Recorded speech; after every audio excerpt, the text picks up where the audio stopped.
Komputer adalah alat yang memberikan banyak kemudahan, seperti mampu menyelesaikan tugas atau pekerjaan yang sangat melelahkan jika dilakukan secara manual tanpa komputer. Komputer saat ini, seperti yang telah kita ketahui, berkembang sangat pesat, bukan hanya dari komponen-komponen komputer itu sendiri, seperti prosesor, hard disk, motherboard, dan lain-lain. Tapi juga, perangkat pendukung komputer juga sangat dibutuhkan, seperti contohnya, printer dan scanner. Ya, sebelum membahas lebih lanjut, kami akan memperkenalkan diri terlebih dahulu. Nama saya Muhammad Alam Purnama, NRP 15 2020 118. Peran saya sebagai kelompok yaitu ide membuat video. Hobi saya bermain game dan mengedit video. Nama saya Atal Aditya Anwar, NRP 15 2020 121. Peran saya di kelompok sebagai pengumpul materi. Nama saya Putri Janati Ningtyas, NRP 15 20 20 122. Peran saya di sini sebagai kelompok pengumpul materi. Hobi saya berolahraga dan bermain game. Baik, mari kita lanjutkan tentang pengertian printer dan scanner. Pertama, pengertian printer. Printer atau pencetak adalah alat yang menampilkan data dalam bentuk cetakan, baik berupa teks maupun gambar grafik di atas kertas. Printer biasanya terbagi atas beberapa bagian, yaitu picker sebagai alat mengambil kertas dari tempat menaruh kertas atau yang biasa disebut tray. Lalu ada tinta atau toner yang berfungsi untuk menulis atau mencetak pada kertas. Perbedaan toner dan tinta yaitu terdapat pada sistem. Toner atau laser butuh pemanasan, sedangkan tinta atau inkjet tak butuh pemanasan, hanya pembersihan atau cleaning pada print head printer tersebut. Ada pula kabel fleksibel untuk mengirim sinyal dari prosesor printer ke tinta atau toner. Kabel ini tipis dan fleksibel, namun kuat. Pada bagian belakang printer biasanya ada port paralel atau USB untuk penghubungan ke komputer. Selanjutnya, pengertian scanner. Di dalam sebuah sistem komputer, scanner adalah sebuah alat input yang berfungsi sebagai penghasil gambar digital. Cara kerja scanner dalam membaca gambar ada kemiripan dengan mesin fotokopi, namun tidak seperti fotokopi di mana hasil pembacaan tersebut berupa hasil cetak dalam lembar kertas dari sita yang dibaca. Scanner akan menampilkan hasilnya di layar monitor untuk dapat disimpan sebagai sebuah file digital. Lalu, bagaimana orang-orang zaman dahulu menemukan printer dan scanner? Teknik cetak-mencetak sudah dilaksanakan secara sederhana di Cina pada abad ke-14. Inovasi orang-orang Cina telah berhasil menciptakan tinta dan blok printing yang berpengaruh besar terhadap tradisi tulisan. Tetapi, perkembangan teknik cetak di Cina tidak sehebat dengan perkembangan yang terjadi di Eropa. Hal ini terjadi disebabkan alfabet Cina memiliki ribuan ideogram spesifik yang sangat sukar jika diterapkan di mesin tik. Akibatnya, tidak ada perubahan yang berarti dalam hal efisien produksi di Cina sebagaimana yang terjadi di Eropa. Di awal tahun 1950-an, terjadi perkembangan budaya yang sangat pesat di Eropa yang menimbulkan kebutuhan akan proses produksi dokumen tulisan yang cepat dan murah.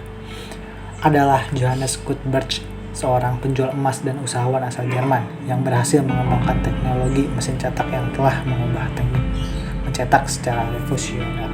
Sedangkan, sejarah perkembangan scanner berawal pada tahun 1975 ketika Ray Kurzweil dan timnya menciptakan Kurzweil Reading Machine beserta software Omnifone OCR. Software ini berfungsi mengenali teks yang ada dalam objek yang di-scan dan menerjemahkan menjadi data dalam bentuk teks. Ilmu scanner sangat berkaitan dengan perkembangan teknologi fotografi, fotokopi, dan optical machine. Penemu scanner adalah Robert S. Dudley, lahir di New York, Amerika Serikat pada tahun 1926. Hingga akhirnya, pada tahun 1943, lahirlah CT scanner yang mampu memindai seluruh tubuh dari ujung rambut hingga ujung kaki. Mesin temuannya itu dinamakan Automatic Computerized Transfer Axial atau yang disingkat ACTA. Lanjut, saya akan membahas jenis-jenis dan cara kerja printer. Yang pertama, printer dot matrix. Printer dot matrix ini menggunakan pita bertinta seperti mesin tik, tetapi alih-alih satu kepala berbentuk karakter menyerang kertas, garis pun digunakan yang masing-masing dapat mengenai pita dan karenanya membubuhi kertas. Resolusi horizontal dapat divariasikan dengan mengubah kecepatan kepala melintas kertas, dan resolusi vertikal dapat ditingkatkan dengan mengirimkan kepala 2 kali melintas kertas pada posisi yang sedikit berbeda. Jadi, printer dot matrix dapat menghasilkan output kualitas draft yang cepat atau output kualitas letter yang lebih lambat. Mereka murah untuk dijalankan, tetapi tidak dapat bersaing dengan kualitas printer jet dan laser untuk pencetak kantor dan rumah umum. Mereka sekarang hanya digunakan untuk pencetakan massal atau di mana kertas karbon diperlukan untuk slip gaji, pencetakan cek, dan lain-lain. Yang kedua, printer inkjet dan bubble jet. Printer inkjet dan bubble jet ini beroperasi dengan mengirimkan gumpalan kecil tinta dari kepala cetak ke kertas. Tinta disemprotkan pada tekanan dari inkjet, sedangkan bubble jet menggunakan panas untuk membuat gelembung. Keduanya cukup tenang dalam pengoperasiannya. Tinta dari jet gelembung atau menjadi gelembung dari tetesan mengering lebih cepat daripada jet tinta dan lebih kecil kemungkinannya untuk luntur. Keduanya mendekati kualitas laser, tetapi titik-titik gelembung jet cenderung diposisikan lebih akurat dan bentuknya tidak terlalu pecah. Yang ketiga, printer laser. Printer laser ini menggunakan teknologi yang mirip dengan mesin fotokopi. Muatan elektrostatik disimpan pada drum yang kemudian mengambil toner atau bubuk hitam. Ini kemudian digulung ke atas kertas dan disembuhkan dengan panas.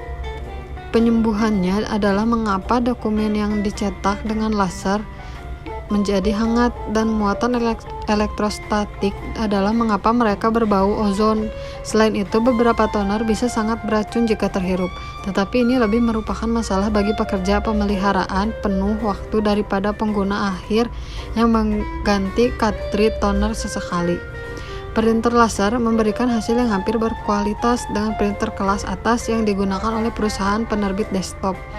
Memang banyak buku saat ini diproduksi menggunakan printer laser. Penulisan buku ini telah menghasilkan salinan siap kamera untuk buku-buku lain pada printer laser 300 dan 600 dpi.